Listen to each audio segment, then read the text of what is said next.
do not get lazy in your relationship. You want to be that couple that people see and say, I wish that we had that relationship. How can we strengthen our communication? This is a very requested topic, which I highly find relevant, especially when it comes to relationships. Therefore, today's topic is communication, darling. Yes, communication. Hey fam, so we have come to the end of the mini-series about relationships. However, before we start, I just want to say thank you so much for sending me the messages saying that you like these videos, and also for sending me a message about relevant topic, the topic that you find relevant and the topic you would like me to talk about on this channel. So yeah, it means a lot to me that some people, that you guys want to see my thought about these different topics, and keep on sending me messages saying which videos and requesting some videos, and maybe I could have one or two things to say about the topics that you as well have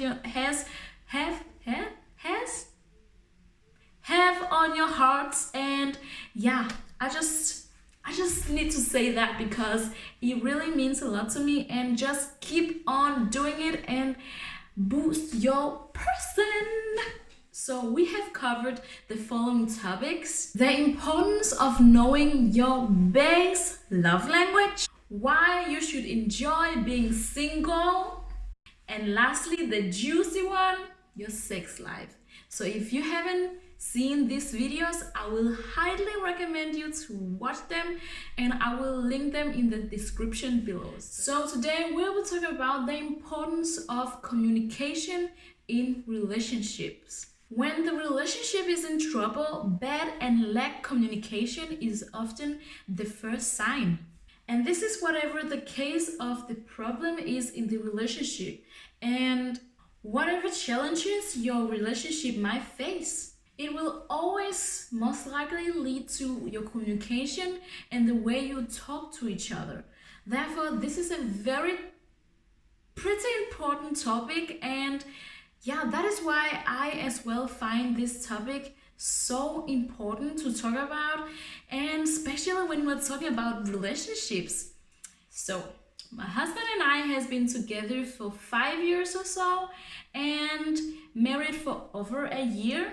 And one of the challenges in our relationship was proper communication. In the beginning of our relationship, we often misunderstood each other, and this actually nearly break us up because we couldn't properly communicate.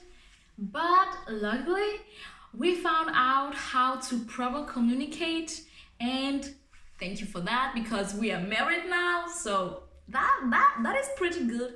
And I just want to share the secrets with you, because I think that this is something that can help every couple. And if you really like each other and you are eager to just stay with each other, and communication is the main key of why you don't think you should stay with each other, then maybe you should give this a try.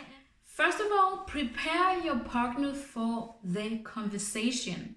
It can often be a difficulty in the approaching of the conversation itself.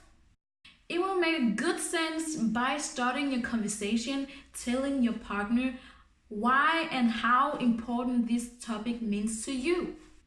For example, you can start the conversation by saying, I would love to talk to you, and this is a topic that is quite sensitive to me, so do you have the time to talk to me right now? And this is showing your partner that, okay, now I have to listen. I have to have ears that can hear and eyes that can see that this is something that you have put a thought about, and I need to prioritize and sit down and talk to you. And also, you are sending a signal to your partner that you will love to communicate with her or him. This will make your partner feel more connected to you as well. And also, keep it on your own half.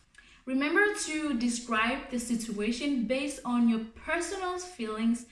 Do not speak about that I spoke to my BFF about this topic and she's saying blah blah blah blah. Nope. Do not bring other people into your relationship because, my friend, not all people are the good ones for you, and do not trust or bring other people in your relationship, because your relationship is not based on 3 or 4 or 5 or 6 person. It's based on you and your partner only. So do not say, Sarah said that I should be or you're not doing this or this or this. Nope. Sarah is not in your relationship, therefore do not bring Sarah into this conversation. Therefore, do not say that Sarah said that you were uncomfortable last night, so blah blah blah. Nope. Start the conversation by saying, I felt like you were making me uncomfortable and it really made me sad when you say blank.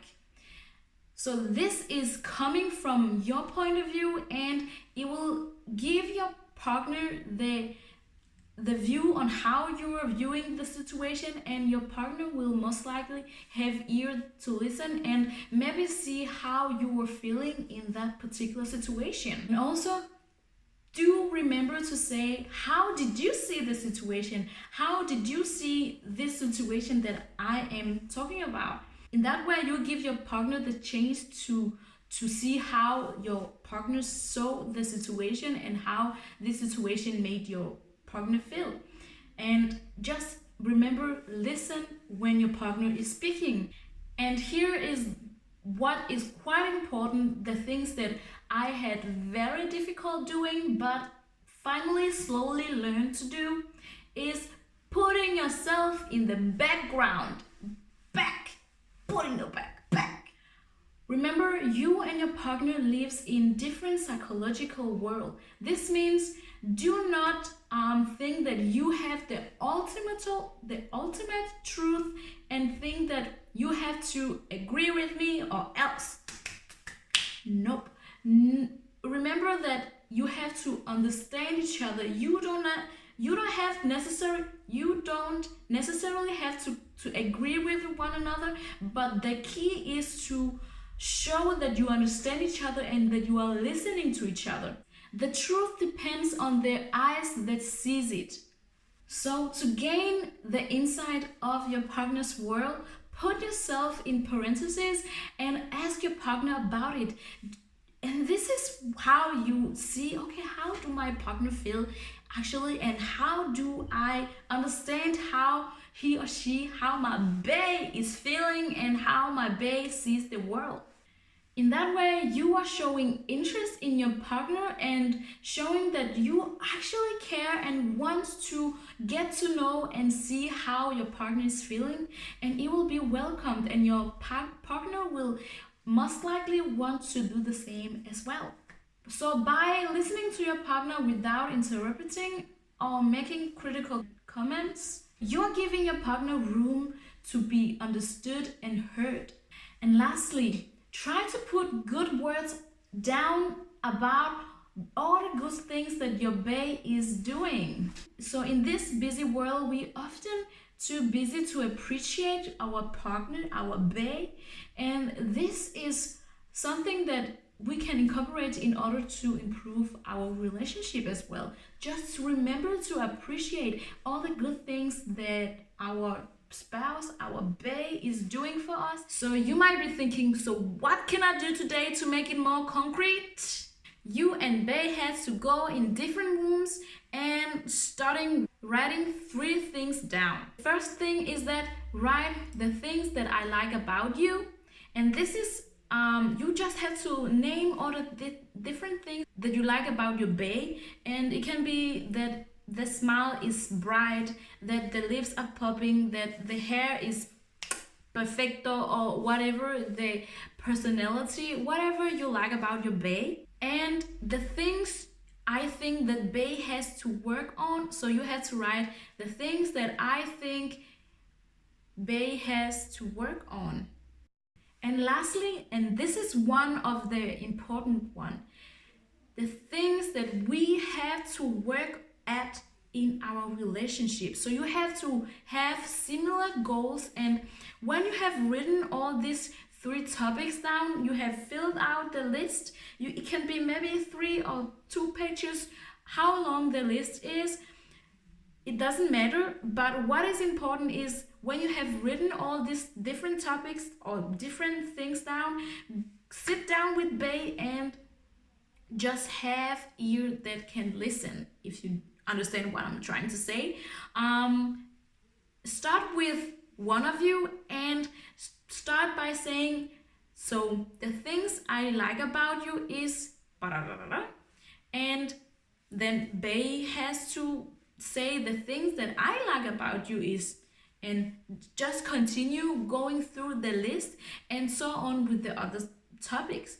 In that way you will, this can maybe take maybe 2 hours or so, but the important thing is that you are sitting down, both giving each other compliments and also giving each other the things that you think they should improve, and also the things that you as a couple should be working at together. Because if you are a couple and you don't prioritize working together, then you must as well give up. Then if you don't think that it's worth fighting for, then run. There's nothing to do about it then. It is dead. So prioritize working together, and to just see, okay, what do I like about you and what do I think that you can improve, and how can we improve our relationship. If you're just keeping on building your relationship in this way, then I cannot see the thing that will tear your relationship down. If you are eager to just build your relationship and keep your relationship stronger, because lack of conversation and communication is often the things that are tearing a relationship apart. So this was for me, guys, and I hope that you got something out of this video, and something that will educate and just helping you build your relationship in a stronger level, and to just say, okay, we don't want to see couple out there and say, I wish that our relationship was like that. You want to be that couple that people see and say, I wish that we had that relationship. So in order for you to get to that level, you have to work at it and to just prioritize it and just keep on building your relationship. Because if you get lazy in your relationship, then there's nothing left to say. So do not get lazy in your relationship. Keep on working on your relationship and keep on just building each other up and give each other the voice in your relationship. Do not be the one that is overruling in the relationship. Just give your bae the voice to speak as well in your relationship. So this was for me, guys, and I hope that you enjoyed this video. And if you think that I should be talking about this, make another series about this topic, or add another topic into this series, just let me know. And and I think that was it. Okay, I've been rumbling along, so this is for me, and I will see you next time.